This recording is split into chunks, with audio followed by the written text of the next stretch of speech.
فرمودي توارم لاپەڕا 27. عن أنس بن مالك رضي الله عنه أن رسول الله صلى الله عليه وسلم قال: أتاني جبريل بمثل المرآة البيضاء فيها نكتة سوداء. قلت: يا جبريل ما هذه؟ قال: هذه الجمعة جعلها الله عيدا لك ولأمتك، فأنتم قبل اليهود والنصارى، فيها ساعة لا يوافقها عبد يسأل الله فيها خيرا إلا أعطاه إياه. قلت: ما هذه نكتة السوداء؟ قال: هذا يوم القيامة تقوم في يوم الجمعة ونحن ندعوه المزيد. قال: قلت: ما يوم المزيد؟ قال: إن الله جعل في الجنة واديا أفيح وجعل فيه كثبانا من المسك الأبيض، فإذا كان يوم الجمعة ينزل الله فيه فوضعت فيه المنابر من ذهب للأنبياء وكراسي من در للشهداء، وينزلن الحور العين من الغرف فحمدوا الله ومجدوا. قال: ثم يقول الله: أكسوا عبادي فيكسون، ويقول: أطعموا عبادي فيطعمون، ويقول: اسقوا عبادي فيسقون، ويقول: طيبوا عبادي فيطيبون، ثم يقول: ماذا تريدون؟ فيقولون: ربنا رضوانك، فيقول: رضيت عنكم، ثم يأمرهم فينطلقون وتصعد الحور العين الغرف، وهي من زمردة خضراء ومن ياقوتة حمراء. رواه ابن أبي شيبة، حديث صحيح. واتا أنسي كري مالك دڵێ پێغەمبەری خوا صلى الله عليه وسلم فەرمووی: جوبرائیل شتێکی وەکو ئاوێنێکی سپی بۆ هێنام، خاڵێکی ڕەشی تێدا بوو. وتم: ئەی جوبرائیل، ئەمە چییە؟ وتی: ئەمە جموعەیە کە خودای دایناوە بە جەژن بۆ خۆت و ئومەتەکەت و ئێوە پێش جوولەکە و فەلەن لەم جەژنەدا، چونکە جوولەکە شەممە بە جەژن دانێن و فەلا یەکشەممە لەم ڕۆژەدا کاتێکەیە کە نزای تێدا وەردەگیرێت. هەر کەسێک لەو کاتەدا داوای هەر شتێکی چاک بکات پێی دەدرێت. پێغەمبەری خوا صلى الله عليه وسلم فەرمووی: وتم: ئەی ئەم خاڵە ڕەشە چییە؟ وتی: ئەوە ڕۆژی قیامەتە کە لە ڕۆژی جومعەدا دێت، و ئێمە ئەو ڕۆژە بە ڕۆژی مەزید ناو دەبین. پێغەمبەریش صلى الله عليه وسلم دەفەرموێ: وتم: ڕۆژی مەزید چییە؟ وتی: خدا لەناو بەهەشدا شیوێکی گەورە و بۆنخۆشی داناوە کە چەند تەپۆڵکەی میسکی تێدایە. کاتێک کە ڕۆژی جومعە هات، خدا دا ئەبەزێتە ئەو شوێنە و لەو شوێنەدا مینبەردا ئەندرێت بۆ پێغەمبەران و کورسی دوڕ بۆ شەهیدان و حوری عینەکان لە غورفەکانیان دێنە خوار و هەموو سوپاسی گەورەی خدا دەکەن. جوبرائیل وتی: لە پاشدا خدا دەفەرمێت: بەندەکانم پۆشتەکەنەوە، ئەوانیش پۆشتە دەکرێنەوە و دەفەرمێت: خواردن بدەن بە بەندەکانم، خواردنیان پێدەدرێت، و دەفەرمێت: خواردنەوەیان پێ بدەن، خواردنەوەیان پێدەدرێت، و دەفەرمێت: بۆن خۆشیان بکەن، بەندەکانم بۆن خۆش دەکرێن. لە پاش ئەو هەموو ناز و نیعمەتە خدا دەفەرمێت: چیتان دەوێت؟ دەڵێن: ئەی پەروەردگارمان، ڕەزامەندی تۆمان دەوێت. جوبرائیل دەڵێت: خدایش دەفەرمێت: من ڕازی بووم لە ئێوە. لە پاشدا فەرمانیان پێدەدات کە بڕۆن حوری عینەکان سەرکەون بۆ غورفەکانیان کە دروست کراون لە زومەردەی سەوز و یاقوتی سوور. براو خوشکە بەڕێزەکانم، خوێنەر و بیسەرانی ئازیز، تەماشاکەن خدای مێهرەبان چ چاکەیەکی گەورە و گرنگی داناوە بۆ مسلمانان و چۆن ڕێز و ئیحترامیان دەگرێت. جاتخوا ژیرانەیە کە ئێمە دەست بەو هەموو ئیحترام و ڕێزەوە و ئەو هەموو ناز و نێمەتانەوە بنین بۆ چەند ڕۆژێکی کەم، و ئەو ژیانە خۆشە هەتا هەتاییە واز دێبێنین بۆ ژیانێکی پڕ لە دەردی سەر و پڕ لە تاڵی و توونی. فاعتبروا یا ئولی الئەلباب. جا ئێستایش فەرمون بۆ هەندێ لەو شتانەی کە لەم فەرموودە بەنرخە وەردەگیرێت. یەکەم، گەورەی ڕۆژی جومعە، واتە لە کاتیشدا هەروەکو جێگا کاتی پیرۆز و پیرۆزتری هەیە وەکو شەوی قەدر و ڕۆژی عەرەفە و ڕۆژی جوموعە و مانجی ڕەمەزان. دووەم، لە ڕۆژی جوموعەدا کاتێک هەیە کە نزای تێدا وەردەگیرێت، دیارە لەو کاتەدا ناڕێکی زۆر هەیە، بەڵام نزیکترینیان دوانە. یەکەم کاتێکە ئیمام دەچێتە سەر مینبەر تا ئەو کاتە لە نوێژ دەبێتەوە. دووهەمیان پاش نوێژی عەسری جوموعەیە تا ڕۆژ ئاوا دەبێت. بەڵام پێویستە بزانین کاتەکەی کەمە و پێویستە موسڵمان لەو ڕۆژەدا زۆرتر خۆیان بە نزا و پاڕانەوە خەریک بکەن، بە تایبەت لەو دوو کاتەدا. سێەم، قیامەت لە ڕۆژی جوموعەدا دێت. چارەم، ڕۆژی جوموعە لە بەهەشتا ڕۆژی مەزیدە، میوانداری خوایە بۆ خەڵکانی بەهەشت. پێنجەم، ئومەتی پێغەمبەری خودا صلی الله عليه وسلم پێشەوا و ڕەهبەری خەڵکانی ترن. شەشەم، دابەزین وەسفێکی فعلی خودایە و چۆنیەتەکەی نازانین و باوەڕمان بەوە هەیە وەکو هاتووە لە قورئان و فەرموودەی ڕاستی پێغەمبەرماندا صلی الله عليه وسلم بێ پێچ و پەنا. حەفتەم، لە بەهەشدا شی و دۆڵەشی گەورەبوون خۆشی تایبەت هەیە بۆ میوانداری خوددا لە بەندەکانی لە ڕۆژی جوموعەدا. هەشتەم، جێگای پێغەمبەران لەو شیوەدا تایبەتە، هەروەها جێگای شەهیدانیش. نوێم، هەموو جوموعەیەک قاتی تازە و خۆراک و خواردنەوە و بۆنی خۆشەیە بۆ خاوەن باوەڕان لە ناو بەهەشتدا. دەیەم، یادکردنی خوددا هەیە و لە فەرموودەدا هاتووە کە یادکردنی ناو بەهەشت ناڕەحەت نییە، هەروەکو هەناسەدانی دنیا وایە. یازدەم، خوددا لە هەموو بەهەشتیان ڕازی دەبێت کە ئەمەش لە هەموو نیعمەتێک گەورەترە. وەریضوان من الله ئەکبەر، واتە دڵۆپا ڕەزامەندیەکی خوددا لە هەموو شت گەورەترە. دوازدە، ئافرەتانیش هەروەکو پیاوان لەو داعوەتەی ڕۆژی جوموعە و ناز و نیعمەت و ڕەزامەندی خوددادا هاوبەشن بەبێ جوداوازی. سێزدە، جێگای خاوەن باوەڕان بەرزترە لەو جێگایی کە کۆبوونەوەی جوموعەی تێدا دەکرێت، چونکە سەبارەت بە ئافرەتەکان دەفەرموێت دا ئەبەزن لە هۆدەکانیان و لە پاشدا سەر دەکەون بۆ هۆدەکانیان. ئاشکرایە ئافرەتەکانیش هی پیاوە خاوەن باوەڕەکانن، ئەگەرچی دەگونجێ بەمانە هاتنە دەرەوە بێنەک بەرز و نزمی. چاردەم، شەهیدانی ڕێبازی خوددا زۆر پلیان بەرز و بەنرخە، ئەوە تا لەو ڕۆژەدا پێغەمبەران و شەهیدان جێگا و کورسی تایبەتیان هەیە. فرمودەی پێنجەم، لاپەڕا 32. عن عبادة بن الصامت رضي الله عنه قال سمعت رسول الله صلى الله عليه وسلم يقول: أتاني جبريل عليه السلام من عند الله تبارك وتعالى فقال: يا محمد، إن الله عز وجل قال لك: إني قد فرضت على أمتك 5 صلوات، من وافاهن على وضوئهن ومواقتهن وسجودهن فإن له عندي بهن عهد أن أدخله الجنة، ومن لقيني قد أنقص من ذلك شيئا أو كلمة تشبهها فليس له عندي عهد، إن شئت عذبته وإن شئت رحمته. أخرجه أبو داود السلسلة الصحيحة حديث صحيح.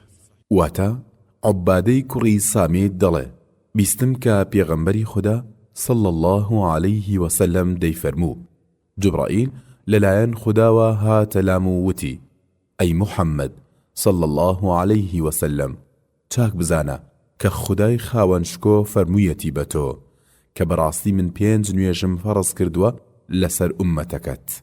هەر کەسێک ئەو 5 نوێژانە بەدەست نوێژەوە و لە کاتی خۆیاندا و بە سوجدەکانیانەوە و بەباشی ئەنجام بدات، ئەوە لای من بەڵێنێکی وای بۆ هەیە لەسەر ئەو نوێژە چاکانە کە بیخەمە بەهەشتەوە. بەڵام ئەو کەسەی بێتە لای من و لەوانە شتێکی کەم کرد بێتەوە یان قسەیەکی تری بەم شێوەی فەرموو، واتە یان کاتی خۆیاندا ئەنجامی نەدابن، یان دەست نوێژەکەی چاک نەبێت، یان لە سوجدەکانیدا بە ئارامی و لەسەرخۆ نەبوو بێت، ئەوە لای من هیچ بەڵێنێکی نییە، ئەگەر ئارەزوم لێبوو سزای دەدەم و ئەگەر ئارەزوم لێبوو عەفوی دەکەم. بەڵێ لەم فەرموودا قودسیەدا گەورەی نوێژمان بۆ دەردەکەوێت، چونکە هەر کەسێک بە شێوەیەکی باش نوێژەکانی ئەنجام بدات ئەوە چوونە بەهەشت بۆ خۆی دابین دەکات، کە ئەمەش گەورەترین بەرهەم و سوودە بۆ خاوەن باوەڕان. بەڵام بەداخەوە نوێژەکانی ئەمڕۆی ئێمە هەر لە ملکردنەوەیە و هیچی تر، نەکاتی دەپارێزین و نەدەستنوێژی چاچی بۆ دەگرین و نە لە سوزدەکانیدا ئارام دەگرین، کە لەم بارەوە دەیان ئاەتی قورئان و سەدان فەرمودەی ڕاستەیە، لەوانە ئاەتی 103 سوڕەتی ئەننیسا کە پەروەردگار دەفەرموێت: إن الصلاة كانت على المؤمنين كتابا موقوتا. واتا براستي نوێژ فەرزکراوێکی کاتیە لەسەر خاوەن باوەڕان، هەروەکو پەروەردگار لە سوڕەی ئەلئەنعام ئاەتی 72 دەفەرموێت: وأن أقيموا الصلاة واتقوه وهو الذي إليه تحشرون. واتا و بەندەکان فەرمانیان پێدراوە کە نوێژەکانیان بکەن و لەخوا بترسن و هەر بۆ لای ئەو دەگەڕێنەوە بۆ هەژمار. پێغەمبەرمان صلى الله عليه وسلم دەفەرمێت: الطهور شطر الإيمان، واتا دەستنوێژ نیوەی باوەڕە. و لە فەرمودەیەکی تر پێغەمبەر صلى الله عليه وسلم دەفەرمێت: پێتان بڵێم ئەوەی کە تاوانەکان لەناو دەبات و پلەی مرۆڤی پێبەرز دەبێتەوە بریتین لەمانە لە کاتی ساردی و ناڕەحەتیدا باش دەستنوێژگرتن، هاتوو چۆکردنی زۆر بۆ مزگەوتەکان بۆ بەندایەتی، لە پاش ئەنجامدانی فەرزێک چاوەنواڕیکردنی هاتنی فەرزێکی تر، وەک لە فەرمودەی قودسی ژمارەی پێشوو باسمان کرد، و ئەوان چاوەنواڕی ئەنجامدانی فەرزێکی تر دەکەن. بەڵێ ئەم چاوەنواڕیکردنە بەڵگەی ڕاستی و دروستی باوەڕە بە پاداشت و حیساب و بێتاقەت نەبوونی بەندەی ڕاستە لەسەر بەندایەتی، چونکە خوددا هەمیشە چاکە لەگەڵ بەندەی خۆیدا دەکات تا بەندە لە بەندایەتی بێتاقەت نەبێت. ئەگەر بێتاقەت بوو خوددا وازی لێدێنێت، وەک دەفەرموێت: فوالله لا يمل الله حتى تملوا. بۆیە لێرەدا پێغەمبەرمان صلى الله عليه وسلم فەرمووی: ئەمەیە خۆبەستنەوە بۆ بەندایەتی و ئەمەیە خۆبەستنەوە بۆ بەندایەتی، واتە ئەم ئیشا وەکو بەستنەوەی ئەسپەکانە و خۆ ئامادەکردنە لە سەنگەردا بۆ جیهاد دژی دوژمنانی خوددا. لەم فەرموودا قودسیە پیرۆزەدا ئەمانەی خوارەوە وەردەگیرێن. یەکەم، جوبرائیل واسیتەی نێوان پێغەمبەر و خوددا بووە لەم فەرموودەدا، کە ئەمە یەکێکە لەو ڕێگانەی کە فەرموودەی قودسی پێدا هاتووە بۆ پێغەمبەرمان صلى الله عليه وسلم. دووەم، پێغەمبەرمان صلى الله عليه وسلم بە ناوی محەممەدەوە ناو ببرێت دروستە، ئەگەرچی باش وایە بە پێغەمبەری خوا ناو ببرێت لەبەر ئاەتی لا تجعلوا دعاء الرسول بينكم كدعاء بعضكم بعضا، واتە بانکردتان لە پێغەمبەر صلى الله عليه وسلم لە نێو خۆتاندا باوەکو بانکردنی هەندێکتان بۆ هەندێکی ترتان نەبێت. سێەم، گەورەی کاتی نوێژەکان، وەک لەم فەرموودەدا هاتووە کە عەبدوڵڵای کوڕی مەسعود دەڵێ: پرسیارم لە پێغەمبەری خوددا صلى الله عليه وسلم کرد سەبارەت بە خۆشەویستترین کردار لای خوددا، فەرمووی: گەورەترین کردار لای خوددا نوێژە لە کاتی خۆیدا. لە پاشدا وتم: چیتر؟ فەرمووی: چاکەکردن لەگەڵ باوک و دایکە. دیسان هەموتم: چیتر؟ فەرمووی: جیهاد لە ڕێگەی خوددادا. عەبدوڵڵای کوڕی مەسعود دەڵێ: پێغەمبەری خوددا صلى الله عليه وسلم ئەم قسانەی بۆ کردم و ئەگەر پرسیاری زیاترم لێ بکردایە وەرامی زیاتری دەدامەوە. چارەم، گەورەی دەستنوێژ، و سوودێکی تریم دەستنوێژەش نیشانەی ناسینەوەی ئومەتی پێغەمبەرە صلى الله عليه وسلم لە ئومەتەکانی تر لە ڕۆژی قیامەتە، چونکە جێگای دەستنوێژەکەیان سپی دەبێت، وەک پێغەمبەرمان صلى الله عليه وسلم دەفەرموێت: فإنهم يأتون يوم القيامة غرا معجلين من الوضوء. پێنجەم گەورەی سوژدەبردن بۆ خوددا، چونکە سوژدەبردن بەڵگەی خۆزەلیلکردنی بەندەیە بۆ خوددا و دانانی بەڕێزترین ئەندامەتی بۆ پەروەردگاری، هەروەک لە فەرموودەی ڕازدا هاتووە کە پێغەمبەر صلی الله عەلەیه وسەلەم دەفەرمێت نزیکترین کاتی بەندا لە خودای خۆیەوە ئەو کاتەیە کە لە سوژدەدایە، دەی نزا و پاڕانەوەی زۆری تێدا بکەن. شەشەم گەورەی ئەو پێنج نوێژە فەرزەی کە ئەنجامدانیان بەڕێک و پێچی دەبێت بەهۆی چوونە بەهەشتەوە، چونکە لە فەرموودەی پێغەمبەرماندا صلی الله عەلەیه وسەلەم هاتووە کە ئەگەر کەسێک ئەو پێنج نوێژە ئەنجام بدات بەو دەستنوێژە ڕێک و پێکەوە هیچ گوناهێکی بەسەرەوە نامێنێ مەگەر هەر خەریکی تاوانی گەورە بێت و وازی لێ نەهێنێ. حەفتەم ئەگەر نوێژە فەرزەکان بەڕێک و پێچی ئەنجام نەدرێت کابرا شایستەی سزایە، جاییتر خوددا بە ئارەزوی خۆیەتی سزای بدات یان چاوپۆشی لێ بکات. هەشتم ئەنجامدانی بەندایەتی بە شێوەی ناڕێک شایستەی پاداشتی خوددا نییە، بۆیە پێویستە مسڵمانان وریابن لە ئیشەکانیاندا و ئەبێ ئیشەکانیان چاک بێت و هاوتا بێت لەگەڵ قورئان و فەرموودەدا، ئەجینە با لە ڕواڵەتیشدا چاک بێت، مادەم لەگەڵ قورئان و فەرموودەدا ڕێک نەبوو وەرناگیرێت کە بیدعەتەکان هەر هەمویان لەو قابیلە و قوماشەن، تەنها ماندووبوون دەمێنێتەوە بۆ ئەنجامدەرانی. تەماشاکەن لێرەدا خوددا دەفەرموێت ومن لقيني قد أنقص من ذلك شيئا أو كلمة تشبهها فليس له عندي عهد إن شئت عذبته وإن شئت رحمته. نويم قسەی ڕاست و دروستی خوددا هەیە و قورئان نییە، بەم قسانە دەوترێت فەرموودەی قودسی کە ئەم جوداوازیانەی خوارەوەی هەیە لەگەڵ قورئاندا. ئەلیف قورئان لە ڕێگەی جوبرائیلەوە بە پێغەمبەرمان صلی الله عەلەیه وسەلەم گەیشتووە، بەڵام فەرموودەی قودسی مەرز نییە هەر لە جوبرائیلەوە بێت وەک لە پێشەوە شتێکت لەم بارەوە زانی. با قورئان لە نوێژدا دەخوێندرێت، بەڵام فەرموودەی قودسی لە نوێژدا ناخوێندرێت.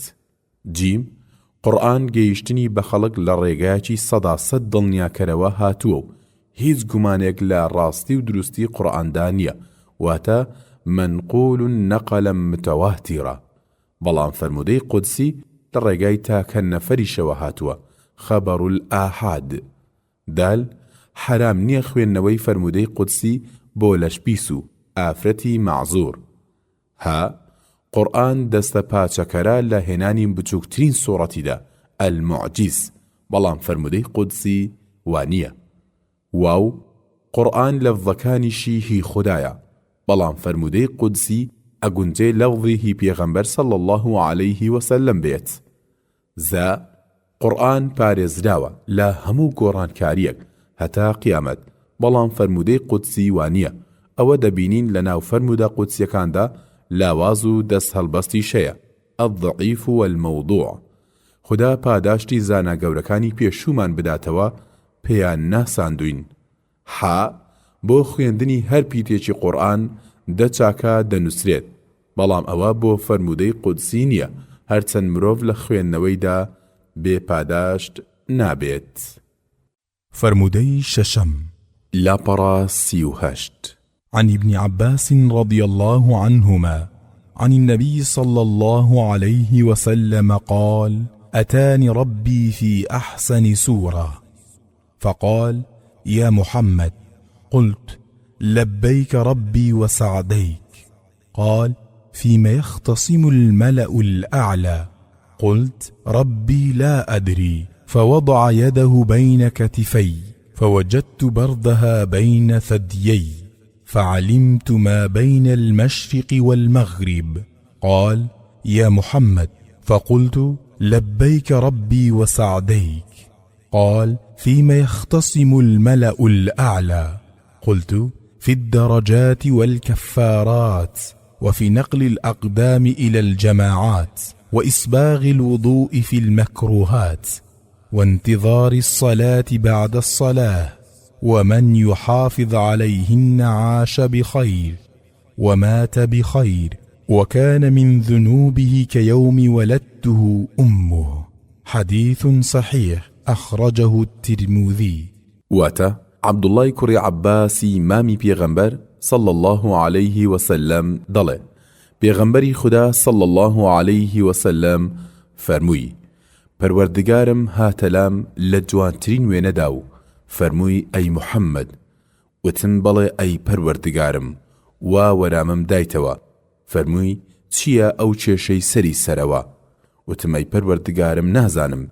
اینجا دەستینا لە ناو شانمدا، ساردی دەستیم لە ناوەڕاستی سینگمدا هەست پێ کرد. گورج شارەزاییم بە نێوان ڕۆژهەڵات و ڕۆژ ئەوە پەیدا کرد. فەرمووی ئەی محەممەد، وتم بەڵێ پەروەردگارم، وا وەرامم دایتەوە. فەرمووی کێشەکەیان لەسەر چییە؟ وتم لەبارەی پلەکان و کەفاڕەتەکان و هەنگاو هەڵگرتنەکان بۆ جەماعەت و جوان دەستنوێژگرتنە لە کاتی ناڕەحەتیدا و چاوەنواڕیکردنی نوێژە دوای نوێژ، قسە و گفتوگۆیان، و هەر کەسێک ئەوانە ئەنجام بدات بە بەردەوامی بەخۆشی دەژی و بەخۆشی دەمرێ، بە شێوەیەک لە تاوانەکانی پاک دەبێتەوە وەکو لەدایک بوون، چۆن هیچ تاوانێکی نییە، هەروە پاک و خاوێن دەبێتەوە. ئەمەی خوارەوە هەندێکە لەو شتانەی کە لەم فەرموودە بەنرخە وەردەگیرێت. یەکەم، گەورەیی نوێژی بە کۆمەڵ. دووەم، گەورەیی چاک دەستنوێژگرتن. سێەم، گەورەیی چاوەنواڕیکردنی بەندایەتی پاش بەندایەتێکی تر، کە ئەمە و بەشی دووهەمیان لە فەرمودەی پێنجەمدا کەمێ باس کراوە و لە فەرمودەی ڕاستدا هاتووە سەبارەت بە جەماعەت کە دەفەرمێت صلاة الجماعة أفضل من صلاة الفرد ب27 درجة. واتە نوێژی جەماعەت گەورەترە لە نوێژی تەنیا بە 27 نوێژ و 27 پلە. هەروەها پێغەمبەری ئازیزمان صلى الله عليه وسلم دەفەرمێت بەڕاستی قورسترین نوێژ لای منافقان نوێژی ئیشا و بەیانیە. ئەگەر بیان زانی باە چەندە گەورەن و چەندە خەیریان زۆرە، بەگاگۆڵکەش بواە هەر دەهاتن بۆ ئەو دوو نوێژە. پێغەمبەری خوددا صلى الله عليه وسلم دەفەرمێت بەڕاستی ویستم فەرمان بدەم کە قامەت بکرێت بۆ نوێژ و لە پاشدا فەرمان بدەم بەسەر چەند پیاوێکدا کە دەستەوارەیەک ئاگر هەڵبگرن و هەر کەسێکیان دی کە گوێی لە قامەت بووە و نەهاتووە بۆ جەماعەت ماڵەکەی بەسەردا بسووتێندرێ. و لەمبارەوە چەندەها فەرمودەی تر هەن و ئێمە لەبەر کەمی کاتمان بەم دوانە خۆمان ڕازی دەکەین. چارەم، بەڵگەیە لەسەر ئەوە کە پێغەمبەری بەڕێز صلى الله عليه وسلم خودای دیوە، بەڵام ئەمە پێچەوانەی لا تودریکه الأبصار نییە، چونکە حەقیقەتی خوددا دەرک ناکرێت، مەرج نییە هەرچی بینرا حەقیقەتی بزاندرێت. هەروەها نابێ بەدژی ئاەتی لەن تەڕانی، چونکە ئەگونجێ ئەو ئاەتە تایبەت بێت بە حەزرەتی موساوە یان گشتی بێت و بەو بینینەی پێغەمبەر صلى الله عليه وسلم تایبەت بێت و ئەمەش خەو بووە ئەگەرچی خەوی ئەوان ڕاستە. پێنجەم، خوددا دەستی هەیە بەڵام کەیفیەتەکە و چۆنیەتەکەی نازانین، واتە دەست وەسفێکی ذاتی خوددایە. شەشەم، پێغەمبەرمان صلى الله عليه وسلم بە ئارەزووی خۆی نەبووە بۆ زانینی نهێنیەکانی، بەڵکو خوددا پیشانی داوە، کەواتە پێچەوانەی ئاەتی وعنده مفاتيح الغيب لا يعلمها إلا هو نییە. ئەو زانینەی پێغەمبەرمان صلى الله عليه وسلم و هەروەهایە کەڕامەتی ئەولیاکانی خودایش، بەڵام کەسێک وا بزانێت ئەوان بە کەیفی خۆیانە و هەر کاتێ مەیلیان لێبێت دەیزانن بە هەڵەدا چووە. ئەوەتە پێغەمبەرمان صلى الله عليه وسلم دەفەرموێت ئەی پەروەردگارم، من لەم بارەوە هیچ نازانم، و دەیان بەڵگەی تر هەیە وەک ونبوونی وشترەکەی و بوختانکردنیان بۆ خێزانە بەڕێزەکەی و نەزانینی حەقیقەتەکانی ئیشەکانی ڕەفیقی موسا عليه السلام تا قسەی بۆ کرد کە ئەم داستانە لە سوورەتی ئەلکەهفدا باس کراوە. حەفتەم، بەردەوامبوونی لەسەر نوێژەکان مایەی خۆشبەختی هەردوو ژیانە بۆ ئینسان، وەکو فەرمووی عاش بخەیرین ومات بخەیر. هەشتەم، بەردەوامی لەسەر نوێژەکان هۆیەکی گرنگی لە ناوچوونی خراپە و تاوانە. هیوادارم برایان و خوشکانم ئەم پێنج فەرزانە بە جوانی و ڕێک و پێچی ئەنجام بدەن و هەمیشە بەردەوام بن لەسەر دەستنوێژی چاک و جوان و هاتوچۆی بێپسانەوەی مزگەوتەکان. نۆیەم، گەورەیی مزگەوتەکان، چونکە دەبنەهۆی یەکڕیزی و یەکدڵی و پاکردنەوەی تاوانی خاوەن باوەڕان و بەرزبوونەوەی پلەیان لە بەهەشتدا، هەروەکو لەم فەرمودەی پێغەمبەردا صلى الله عليه وسلم هاتووە کە دەفەرمێت ئەو کەسەی کە لە ماڵی خۆیدا دەستنوێژ بگرێت و لە پاشدا بچێت بۆ مزگەوتێک لە مزگەوتەکان بۆ ئەوەی فەرزێک لە فەرزەکانی خوددا ئەنجام بدات، ئەو هەنگاوانەی هەڵی دەگرێت، یەکێکیان تاوانێک لەسەری لابات و ئەوی تریان پلەیەک بەرزی دەکاتەوە. هەروەها پێغەمبەری خوا صلى الله عليه وسلم لە فەرمودەیەکی تردا ڕۆیشتن بۆ مزگەوتی لەوەش زیاتر داناوە و دەفەرمێت نوێژی پیاوێک لە مزگەوتە بە جەماعات خەیری زیاترە لەو نوێژەی کە لە ماڵی خۆیدا دەیکات بە 27 پلە. ئەوەش بەم شێوەیە کاتێک کە یەکێک لە ئێوە دەست نوێژێکی جوان دەگرێت، لە پاشدا دەچێتە مزگەوت و هیچ شتێک پاڵی پێوە نەناوە بێجگە لە نوێژ، و مەبەستیشی بێجگە لە نوێژ شتێکی تر نییە.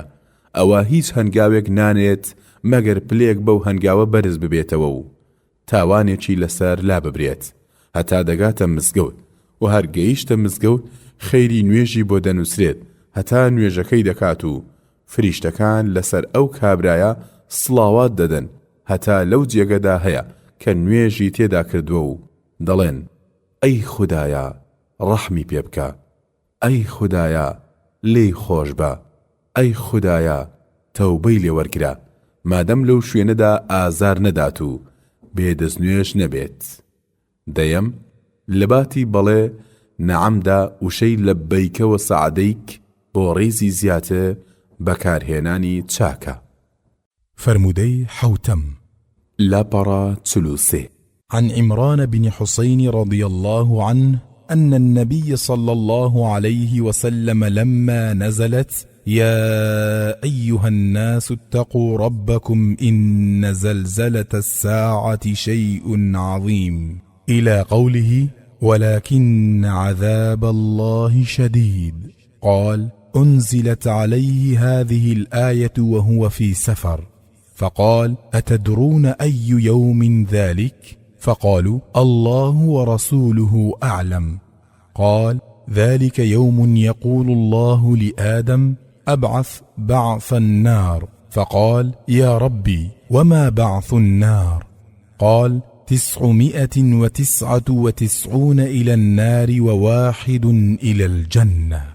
فأنشأ المسلمون يبكون، فقال رسول الله صلى الله عليه وسلم قاربوا وسددوا، فإنها لم تكن نبوة قط إلا كان بين يديها جاهلية. قال فيؤخذ العدد من الجاهلية فإن تمت وإلا كملت من المنافقين، وما مثلكم والأمم إلا كمثل الرقمة في ذراع الدابة أو كالشامة في جنب البعير. ثم قال إني لأرجو أن تكونوا ربع أهل الجنة، فكبروا. ثم قال إني لأرجو أن تكونوا ثلث أهل الجنة، فكبروا. ثم قال إني لأرجو أن تكونوا نصف أهل الجنة، فكبروا. قال لا أدري قال الثلثين أم لا. رواه الترمذي وغيره. حديث صحيح.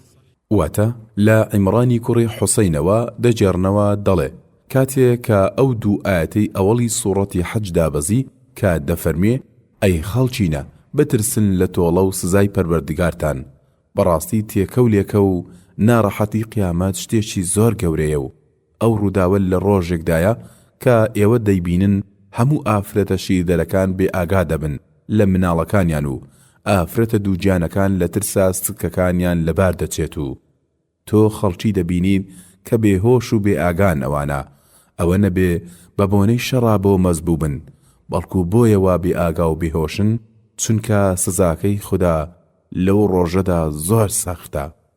عیمران دەڵێ ئەم ئاەتە لا سەفەرێکدا هات بۆ پێغەمبەر صلى الله عليه وسلم و فەرمووی ئایا دەزانن ئەو ڕۆژە کام ڕۆژەیە؟ وتیان خوددا و پێغەمبەری خوددا زاناترن. فەرمووی ئەو ڕۆژە ڕۆژێکە خوددا بە ئادەم دەفەرمێت جەهەنەمیەکان بۆ جەهەنەم ڕەوانە بکە.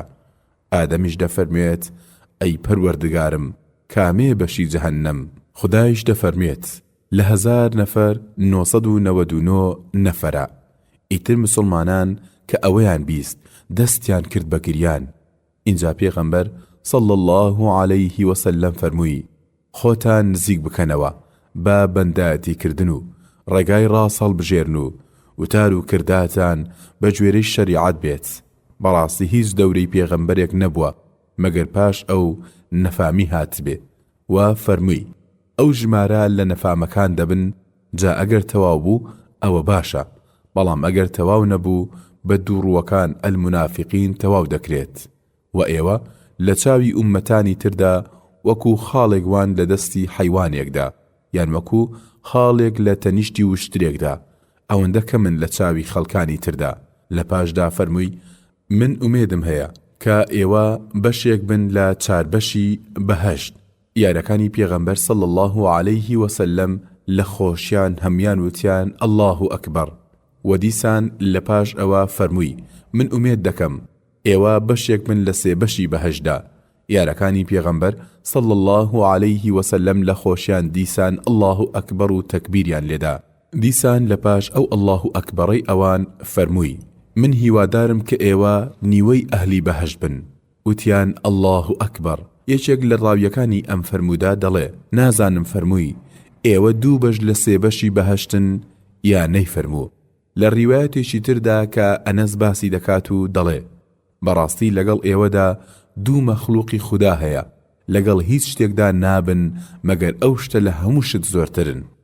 ئەو 2 مەخلوقەیش یەکەمینیان یەئجوج و مەئجوج و دووهەمیان کافرەکانی جنۆکە و ئینسانە. جا فەرموون بۆ هەندێ لەوانەی کە لەم فەرموودا وەردەگیرێت. یەکەم سەختی و دژواری ڕۆژی قیامەت.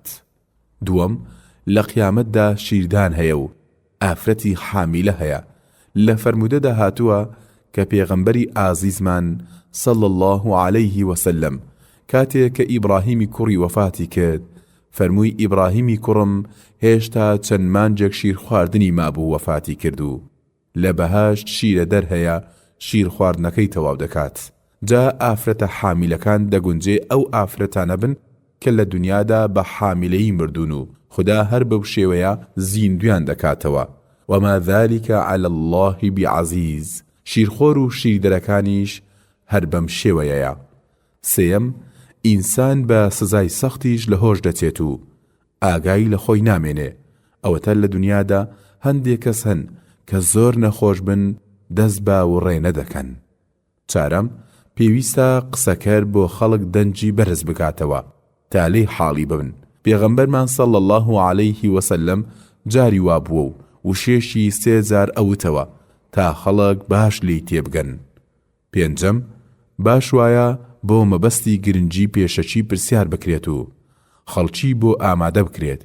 اینجا ڕافە و باسی بکرێت وەکو پەروەردگار دەفەرمێت وما أدراك ما يوم الدين ثم ما أدراك ما يوم الدين يوم لا تملك نفس لنفس شيئا والأمر يومئذ لله. واتا تشتێک توی تێگەیاندووە لە ڕۆژی دین پاشان تشتێک توی تێگەیاندووە لە ڕۆژی دین. ئەوە ڕۆژێکە هیچ کەسێ خاوەن هیچ نییە بۆ کەس و بڕیار لەو ڕۆژەدا هەر بەدەست ئەڵڵایە. ئەم شێوازە چاکتر جێگا دەگرێت و باشتر مەبەست دەگەێنێت. شەشەم زۆربەی خەڵک جەهەنەمین. پەروەردگار لە سوڕەی ئەلئاعراف ئایەتی 179 دەفەرموێت ولقد ذرأنا لجهنم كثيرا من الجن والإنس. واتا بەڕاستی زۆرێک لە جنۆکە و ئینسانمان بۆ دۆزەخ دروست کردووە. حەفتەم نیوەی بەهەشت ئومەتی پێغەمبەرمانە صلى الله عليه وسلم ولله الحمد في الأولى والآخرة. هەشتەم یەئجوج و مەئجوج مەخلووقێکی زۆرن و کافرن و هەمویان دەچنە جەهەنەمەوە و لەسەر ئەم ئومەتەش هەژمار دەکرێن. نوێیەم کافرانی جنۆکە دەچنە جەهەنەمەوە و لەگەڵ ئەم ئومەتەدا هەژمار دەکرێن. دەیەم مەتنی ئەم فەرمودەیە وتراوە سەنەدەکەی ضەعیفە، بەڵام بە ڕیوایەتێکی تر هەر لە لای تیرمذی سەحیحە و ئەلبانیش بە سەحیحی داناوە.